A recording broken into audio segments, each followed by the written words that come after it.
It's Brian Rose from London Real. I'm coming at you from Bunhill Graveyard here in East London. This is actually where they used to bury all the non-Catholics. So if you get your shovel out, you can be able to dig up a lot of old authors, writers, and all the people that they wouldn't let get buried in Westminster Abbey. But this week we're talking about people that are above the ground. We've just dropped the John Anik episode, who's the commentator on the UFC. You know, he's considered the B team besides Rogan, but still I think he does an excellent job for what he does, and you learn a lot about John on this show. He actually says the word fuck 3 times. Go figure, don't tell Dana White, but I think you get an idea for his personality, and I think you learn a lot about him, so please enjoy that. But this week we have Marc Goddard, who is considered in the UK the best MMA ref in the business. This guy's a former fighter. He's actually got 2 fights with James the Colossus Thompson, who you might remember was our guest 2 weeks ago. Check that episode out. And actually, here's a shout out to James. He's on the Joe Rogan Experience today in LA. James, have a good time. Stay away from that weed. Just to tell you a bit more about Marc, he talks about whether referees should train MMA and whether they should have formerly fought MMA to be effective at their job. And he also responds to some of the criticism that UFC fighter Matt Riddle made about him at the press conference. He did a lot of smack talking, saying that Marc Goddard wasn't qualified, he was biased toward UK fighters, and it was nice to get Marc's opinions the day of the fights. He was actually going to go right off to the UFC that night and ref. So it was great to get his opinions. As usual, if you enjoy the show, please share on Facebook, like it on YouTube, tweet out to your friends. That's the most help you can do for us. This show is sponsored by Hover, and they are the domain name registration company that sponsors podcasts like ours and like Rogan's, and we really appreciate them going out of the way. They do business in the right way. They basically give you a lot of services that other companies charge for free. They also have real people on the phone when you call, and they're just a company that I think you want to do business with.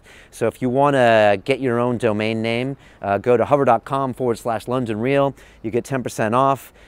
You can register Newcastle Real if you want, do your own podcast, and of course I'll hook you up with all the details on the back of that.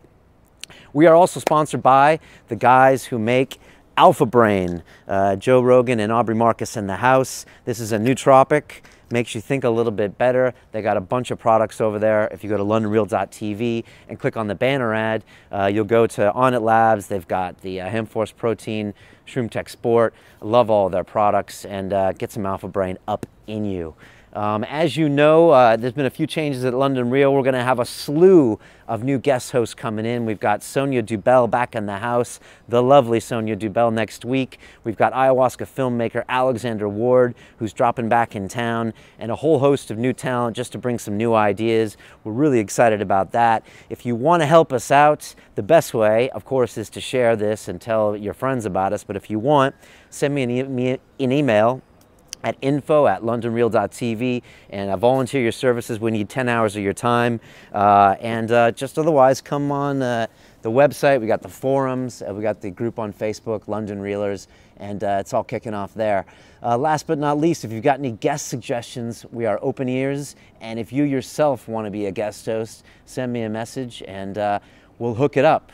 And for all of you ayahuasca heads out there, you'll be happy to know the MMA week is over. Thank you for putting up with us. I hope you learned something from these people that might be a little different than our normal guest, but I love it as a sport, and I think you learn a lot about the human spirit by watching these people. So now I give you Mr. Marc Goddard.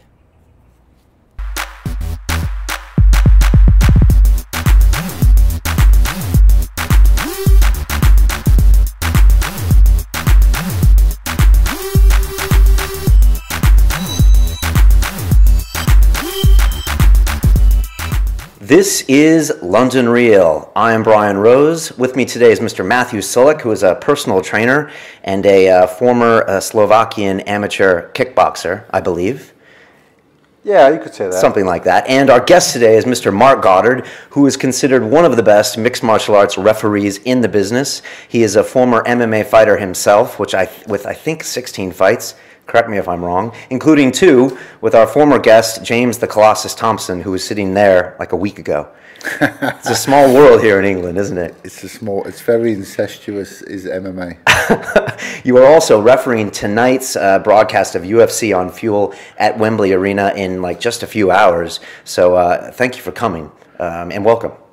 Thanks for having me. You're also a founder of Safe MMA, which I believe is a fully recognized governing body with a new safety code for MMA fighters, which I do want to talk about at some point. But not a governing body. Oh, it's not a governing body. Okay, we're going to get to all those details. We'll get on that, yeah. Yeah, but I mean, I'm going to just jump in right now and just say, I mean, for people that don't know, you know, referees in boxing are one thing, but referees in MMA, in my opinion, are just a crucial element of the safety of the fighters and of the fight's outcome. So, quite simply, how do you know when to stop a fight? To me, I'm not going to say it's easy, because I don't mean I don't mean the role of a referee is easy, because of course it's not. But I have the same motto now that I've had for a number of years, and you know, I've wrote about it in articles and etc. And it's simple, you know. Come time of a fight, when I walk in the cage, my job is to let the fight play out in front of me and protect the fighters.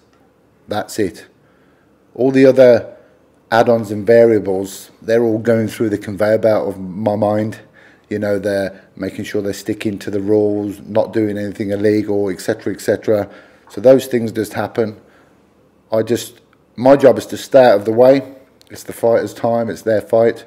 I just let the fight play out and keep them safe. In a nutshell, that's what I do. Okay. And are there guidelines that I mean, you travel all around the world and you go to different countries. Yes. Does each country have different guidelines? In terms of? As in terms of refereeing, or is it all pretty much the same? Are you the same ref in Brazil that you're in America or in the UK? Well, on a personal front, yes. I mean, you know, I'm Mark, and yeah, are you talking from a rule set? Or? Yeah, do the rules change at all? No, you have tiny little things, but they're more or less US based. But you know, the competitors fight under what's commonly heard as unified rules. The unified rules of MMA, they're out there. That's what we officiate under, and that's what the jurisdiction that the fighters are under as well. Okay, these are the rules, like the no 90-degree elbows are allowed. Don't do this, yeah, and everything else, fighters code and conduct. Okay, now were you part of contributing to those rules, or do those rules change, and who decides if those rules do change? Well, the unified rules came around. They were adopted in the United States because generally, in a historical sense, modern day mixed martial arts as we know it, it was US based. Obviously, with the birth of the UFC, etc. You know, there is varying degrees of mixed martial arts before that. You know, in Brazil, Vale Tudo, Pancrase, Japan. The history is there, and it's wide and varied, and it's deep and it's long. But the unified rules, I mean, it's something that I actually go through when I do my seminars for the refs and judges. It was much like we find ourselves in the UK and territories that don't have governing bodies or commissions. You could have a different rule set in London, Birmingham, you know, show to show, things are very different. And they sort of had the same thing in the US. But of course, what the US have, state by state, is athletic commissions. Yeah. And they govern the sport. And then there was a few founder members that got together, and obviously some of the leading athletic commissions got together and they adopted the unified rules. And they just wanted the sport for recognition, for safety, to look the same and be applied the same no matter where they went. Okay. And can you walk us through what's going to happen with you today? I know you got a meeting at 1 o'clock. The prelims probably start, I don't know, is it 5 or 6 o'clock? Do you know how many fights you're going to be reffing? And you know, what's fight day like for you? You seem pretty relaxed. Yeah, I mean, I'm cool. You know, I've been doing this a long time, and fight day for me, I mean, once I get to the arena, and you know, it's a bit like when I was fighting. You know, people say, "Are you not nervous?" Yes, I'm nervous, but it makes me perform. You know, it's a bit like when a fighter fights. If he goes, he's scared. Any fighter that tells me he's not scared when he fights, I think he's lying. Some people it's what you do with that fear. Fear's an emotion you can't control. If I'm hungry, I'm tired, you know, it's an emotion. And we get the same sort of thing, you know. Obviously, I'm very conscious of where I am, of what I'm doing, the fact that it's going out to millions around the world. But it just comes down to me, doing my job on the day.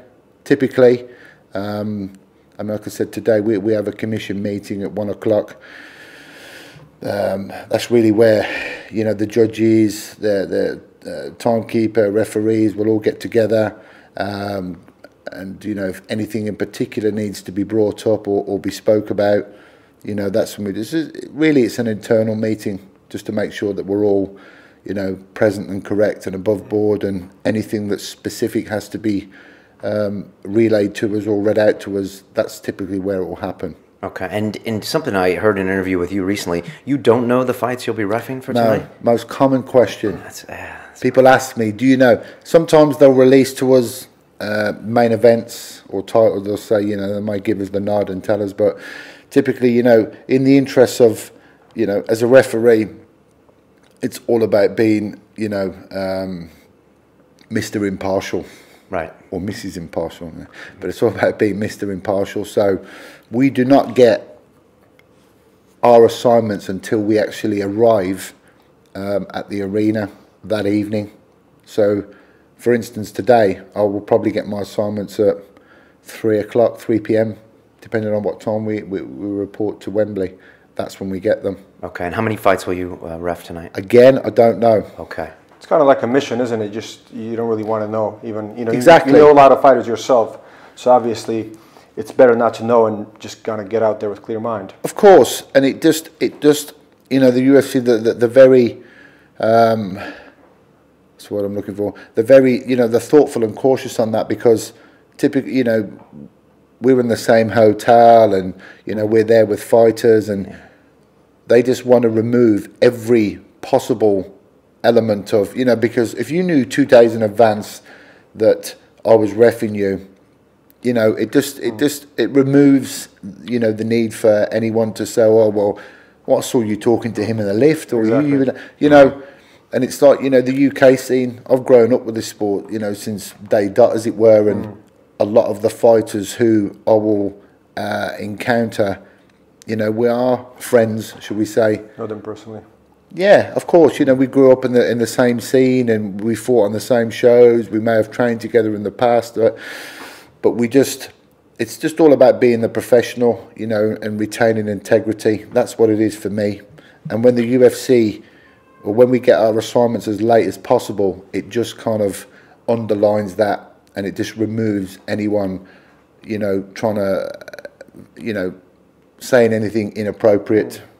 I was wondering how you, because I always look at the refs and I look at, you know, all the pros like yourself, Herb Dean, all these guys, and I'm thinking, you know, in your mind you're going to be objective and impartial, but then you know as a human that by definitions, as a human, you are going to be partial to certain situations. So how do you even take your mind a step further and make sure that you don't creep back into those you know, feelings of, you know, partiality?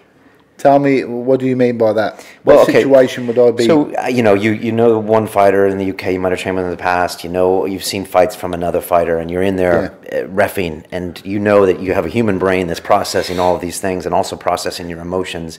I mean, is there a step that you take it further just to continually remind yourself that these are A and B fighter and that I don't know their personalities? That's exactly as you said.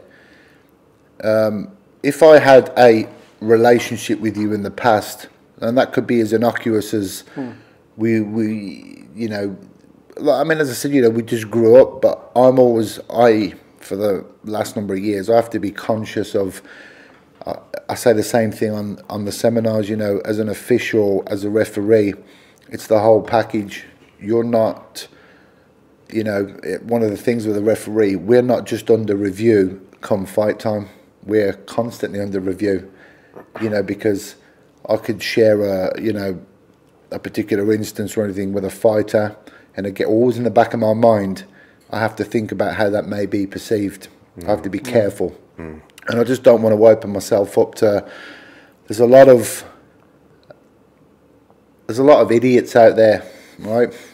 let's underline that, you know, in the big world of the internet, and they don't need a second invitation to, you know, get on the forums and say this, that, and the other. But look, one of my strongest points, you know, anyone who knows me will tell you, you know, my values and my integrity. That's kind of what I built my reputation on.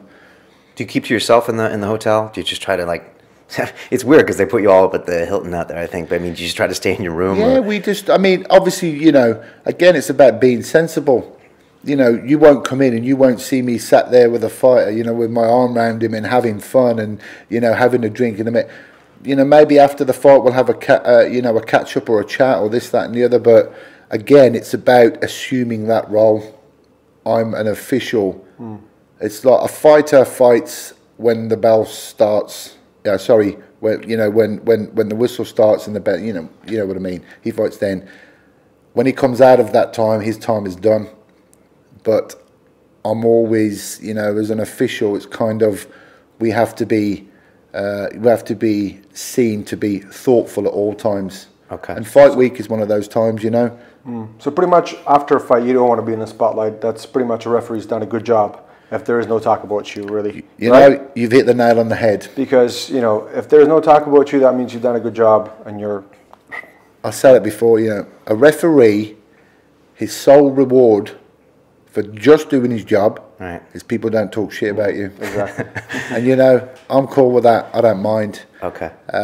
You know, as a referee, you're damned if you do, you're damned if you don't. And people always have an opinion. Christ, everyone will have an opinion. And I don't want to take that away from people, but, you know, sometimes what I find hard to swallow, it's the ignorance that I don't like, you know, and the downright abuse. There's plenty of that. Okay. Oh my God, it's just from fans, ignorant of the rules. And yeah, just, you know, I mean, look, I've had people like in the past. It's I mean, I can laugh about it now. You know, I've had people. It's like, you know, social media. You have here you have this thing now where you can engage directly with the biggest star. I'm not the biggest star. I'm not a big star in the world. I'm talking, you know, you can engage directly. I can send a personal message to you, and we didn't have that years ago. Yeah. And the content of that message can be anything. And I've had a fair few messages in the past, but, you know, I can laugh about them now. I have people tweeting me that want me to die. Do you have to report death threats to the UFC? No. Okay. John Anik said he had to do that once. Did he? Yeah, I guess his policy that you just report it, even if it's like it was a tweet and someone said, like, if you come to this town in California, I will kill you. And it was just like, Jesus. Oh no, someone tweeted me that they wanted me to die. And the reason they wanted me to die is because I stood a fight up. That's it. Okay. Now, we should talk about this. I don't think I've seen this before, but your good buddy Matt Riddle, who is fighting tonight, has kind of called you out recently. And I don't think I remember a fighter calling out a ref, but I don't know if he's trying to get attention for himself or whatever, but he was saying he doesn't feel safe having you in the cage. He doesn't think you're educated enough, and he said he can refuse to fight if you're reffing. And I wanted to give you a chance to respond to that, what he says. You know, I want to respond to it.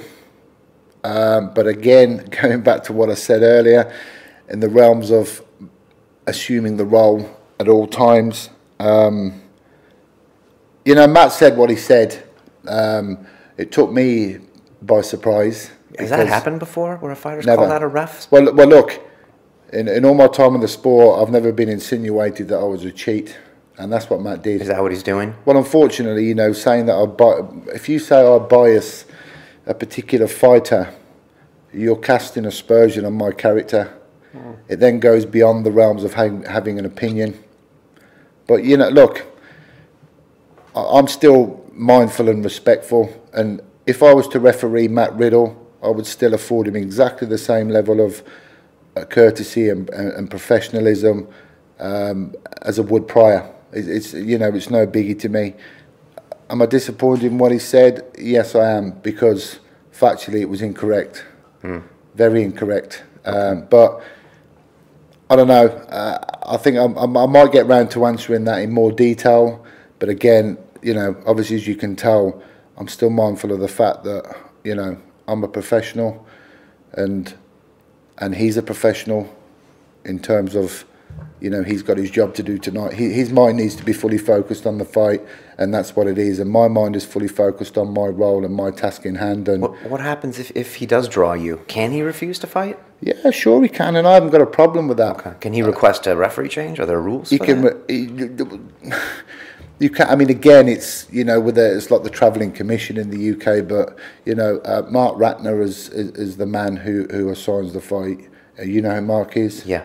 You know, Works Mark, for the UFC, right? Yeah, Mark's an incredible guy. You know, I have nothing but admiration and respect for you know, for that man. But you know, he will decide ultimately, and you know, we'll talk it out. And like I said, I would like to say more about that situation, but being mindful and being thoughtful. I'm a professional. Totally respect that. Yeah, I'm a professional. I think it's very hard for people to get their head around. It's never happened to me before. Yeah, put it that way. I remember a few fighters saying a few things about refs like after the fact, but I don't remember a pre-fight call out. But then again, I was disappointed in Gareth. Okay. You know, I spoke to Gareth about it yesterday because Gareth Davies. Yeah, who was our guest. Yeah, last week. Gareth's my pal. You know, and I helped him out a lot when you know, we speak a lot on the phone and stuff, and I like him. You know, a lot of people give him heat and this, but. I guess you take it a bit differently when it's somebody that you don't know, does it on the net, you know, talks a lot of bullshit about you compared to somebody that you know personally. Yeah, it's just going to hurt a lot more. Look, what it is. What like did Gareth say? I want to know. I'll get back to that. I'm making the point here. You can have an opinion on me, and on something a decision I made. I'm cool with that. You may disagree with me. I'm cool with that. We can talk it out. We might not talk it out, and at the end of it, you may still agree. That's one thing. You have an opinion on what we did. That crossed the realms of having an opinion. It wasn't an opinion anymore. He made a statement on, well, two things. One, that I was biased to non-UK fighters, which, you know, I mean, like I said, it's incredible. And the second was, I need to be educated in the sport. Brother, I was in this thing before you knew what it was, you know. And I mean, like I said, you know, even look, as I said before, if I was to referee Matt again, you know, he said what he said. Obviously, he thinks he's got his reasons for doing it. I would afford him exactly the same level of courtesy, detail, and professionalism. And you know, it's funny because I actually when I heard, you know, this instance come out. I'll come back to the Gareth thing in a minute. Yeah. Cool. When I heard the instance come out, and I was like, hang on a minute, this fight was what, 4 years ago? Oh, really? That long ago? Well, what was it? It was 3 years. Okay. It was in 105 Manchester. Yeah. Okay. Where are we now? 158, something like that. I was like, I can't remember that. So I second guessed myself. And he actually there was a stone gunner. He stood me up 5 times in a round. You would have remembered that. Come on, bro, didn't I? So I went back and I watched the fight. The fight was 14 minutes long, give or take. Matt lost the fight via TKO. So I had to come in and do my job and help him and get him out of there. He was in a bad spot. Nick Shipshack swept him, mounted him, and he won by TKO. So I guess if we go to the point of Matt not feeling safe having me as a ref, that kind of don't add up, because I had to get him out of there. You know, and going back to the stand-ups, this is mixed martial arts. There was one stand-up in the first round, not because of inactivity, because Matt headbutted his opponent. So that was the first stand-up. So I guess if anybody wants to worry about feeling safe in there, it's, you know, I mean, and then there was a stand-up in the second round, purely because, you know, the action's not flowing, and one in the third. So there was a grand total of 2 stand-ups in 14 minutes of fighting, not 5 in one round. So I mean, like I said, you know, I just found it. I was at a loss when, you know, I heard it, and then it started to develop. You know, Gareth run this story. He said about he was, you know, Brit bashing and this. Look, that's just part and parcel of the fight business. You know, Matt's doing his thing. You know, it's his personality. He wants to get a bit of interest in the fight, a bit of smack. Hey, he said that at the press conference. Come on, man. He said, I want to get interest in this fight. Because one of the fans spit at him, I think, before the fight last time, and he was just if that happened, of course, you can't condone. That's disgusting. Yeah, that's not, and obviously it's not a true reflection on all Brits. Yeah. But then it crossed into the referee, and then he started talking about the referee. This is before the press conference. And I saw Gareth run this story. Was like, and you didn't like the fact that he ran the story? No, not that I didn't like it, but I said to Gareth, I said, look, Gareth, I said, I'm one of the most vocal in terms of referees being more open and being allowed. Look, it's like a referee's right to remain silent, and generally it is. People can disagree with our decisions, and I'll just let it lie. Sometimes I like to interact with the fans and try and help from an educational point of view, just to say, look, this is why we do what we did, and try and correct them on the rule set. That's the one thing. Like I said, it's the ignorance side that I try and help out on. But when it crosses that way, and when it goes beyond having an opinion and it became more personal, that's what I sort of had a difficulty with. And I said to Gareth, going back to the point with Gareth, I said to Gareth, look, I understand what you're doing. You have a job, as a reporter, and this. And Gareth is just running a story. Like I said, he's my friend. I like him, and we talk a lot. And then at the press conference, it was right at the end of the press conference, and Gareth threw my name in there. Which I didn't want that to happen, because then Matt had a question, a situation that he had to answer. Right. And it sort of spilled on from there, and then that sort of leaves me in everyone's tweeting me and asking me, what are you going to do about this? And I'm like, I haven't said anything till now. So you haven't responded? No, probably, sort of a little bit now. I've touched on it. There was the 2 points. One was the things that stuck with me was it went away from having an opinion into something more personal. Yeah, strong accusations. I mean, they're even potentially libelous, those accusations. Yeah, so I'm just saying. I think, as well, that you didn't respond straight away. It could be better for you because you're just kind of letting it cool down a bit. I want to sleep on it, emotional about it. Yeah, I don't want to. And look, if you want to enter into a discussion, a debate, an argument, there's one thing I ask for, and that's just, let's have the facts. That's all I want to. All I want to exchange in is the facts. But look, at the end of the day, like I said, I said we don't really want to talk about it. No, we talk about that. But look, it is what it is. And like I said, yes, sleeping on it and not coming out and being rash and being felt that I had to say something. At the end of the day, do I still respect Matt Riddle as a fighter? Yes, I do, because that's my job and I have to. Okay, no, fair enough. I'm glad you responded, and I would expect nothing less from you, with that kind of integrity. Thank you. We've seen some pretty serious knockouts in the last year or two in the UFC. There was one at the Ultimate Fighter. I don't know if you watched that show. Yeah, where it was this spinning kick to the head where this guy was just out and he looked really bad. And we've seen a few other, pretty brutal knockouts in the UFC. Do you think we're gonna, in time, see a death in the UFC? And if we do, how is the world gonna respond to that? I hope not, of course. That's like the ultimate travesty. And a death, I don't think say death in the UFC, a death in mixed martial arts, because it could be in another promotion, in another city, in another part of the world. The law of averages and, statistics playing a part. Will there come a time when maybe someone will lose their life? Obviously, as I said, everybody's got everything crossed that it doesn't happen. But as long as we arm ourselves with the best possible chance of remaining credible and look, it's a contact sport. The object of the game is to is to finish your opponent.